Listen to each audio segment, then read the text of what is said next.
Bismillahirrahmanirrahim. Assalamualaikum warahmatullahi wabarakatuh. Sahabat yang beriman, malaikat merupakan makhluk taat yang tidak pernah berbuat dosa.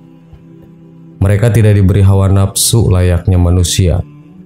Setiap hari dilakukan hanya untuk bertasbih dan menyembah Allah Subhanahu wa Ta'ala. Tidak heran jika makhluk yang tercipta dari cahaya ini mendapat tempat istimewa di sisi Sang Pencipta. Para malaikat inilah yang dijadikan pasukan oleh Allah untuk mengawasi perbuatan manusia selama hidup di dunia. Mereka akan turun ke muka bumi atas perintah dari Allah untuk menyaksikan amalan apa saja yang dilakukan oleh manusia. Amalan yang dilakukan malaikat tentu saja lebih banyak jika dibanding manusia.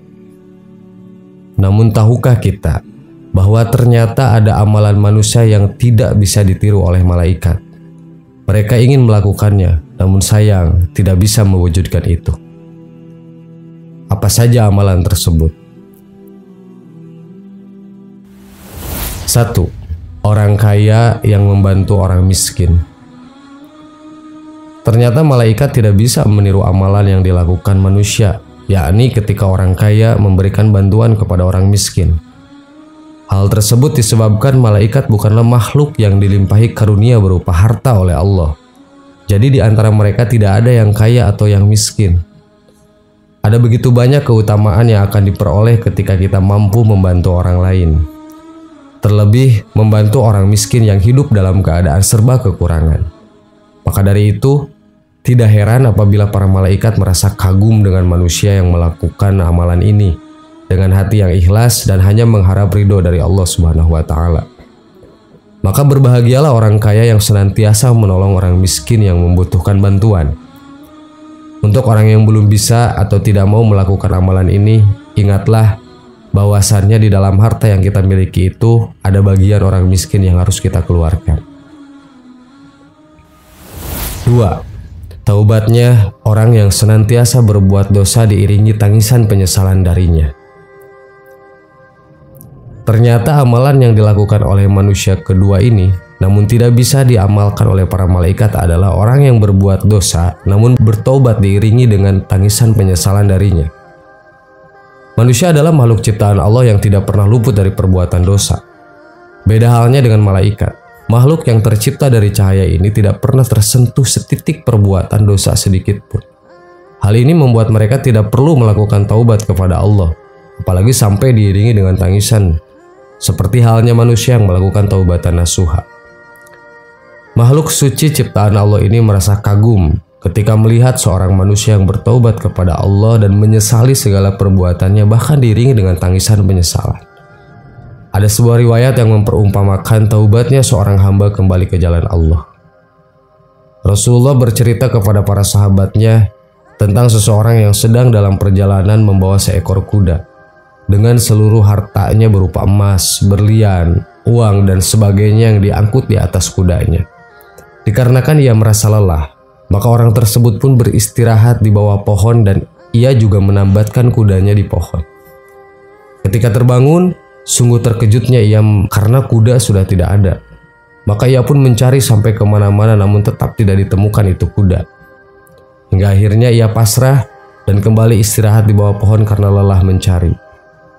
Ajaibnya ketika ia terbangun, kudanya kembali ada di depannya dengan semua harta tanpa ada satupun yang hilang. Dan alangkah bahagianya orang tersebut. Kemudian Rasulullah SAW kembali berkata bahwa Allah jauh lebih bahagia dibandingkan orang itu bila ada hambanya yang telah lama jauh darinya, meskipun banyak melakukan dosa, namun ia kembali kepadanya dan bertaubat. Maka Allah bahagia dan Allah tersenyum kepada orang tersebut. Sahabat yang beriman, itulah amalan makhluk Allah khususnya manusia yang bisa membuat Allah tersenyum dan bahagia dan tidak bisa dilakukan oleh malaikat. Semoga kita dijadikan manusia-manusia yang dicintai oleh Allah dan mendapatkan ridhonya. Amin. Wallahu a'lam. Assalamualaikum warahmatullahi wabarakatuh. Bismillahirrahmanirrahim. Assalamualaikum warahmatullahi wabarakatuh.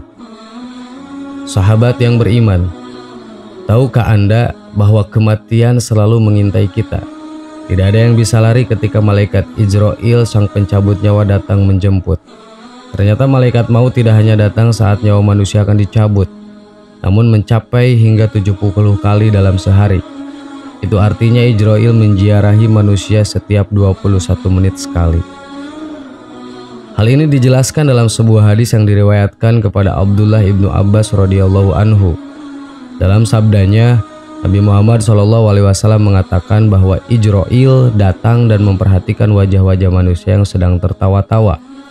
Maka berkatalah Ijroil, "Alangkah herannya aku melihat orang ini, sedangkan aku diutus oleh Allah untuk mencabut nyawanya, tetapi dia masih bersenang-senang bergelak tawa." Manusia secara fitrah memang tidak bisa melihat malaikat yang gaib ini, kecuali orang-orang soleh yang senantiasa ingat akan kematian.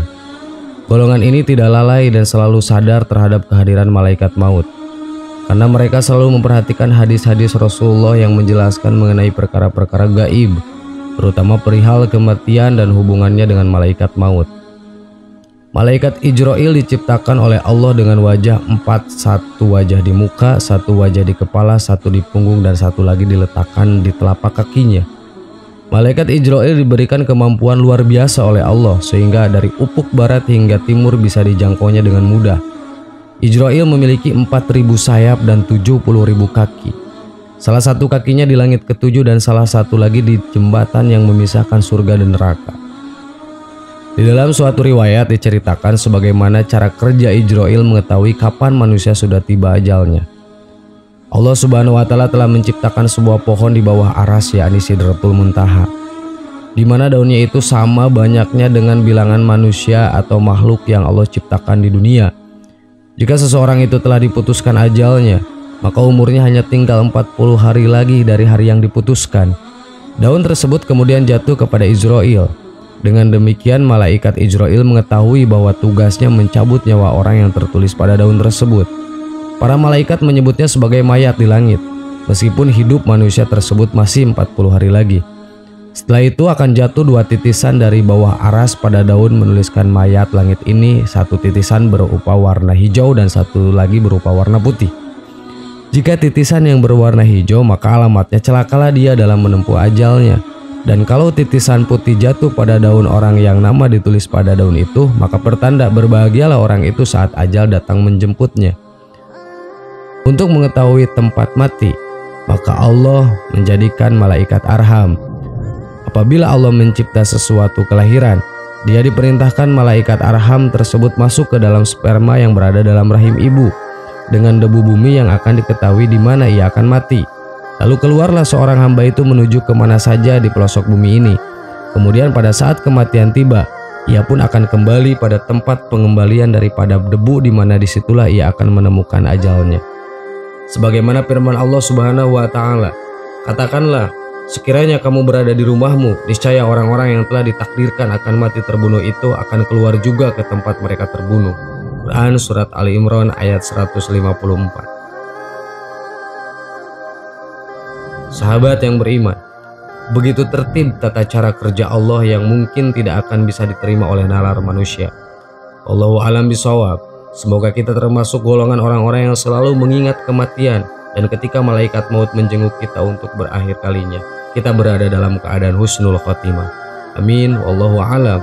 Wassalamualaikum warahmatullahi wabarakatuh.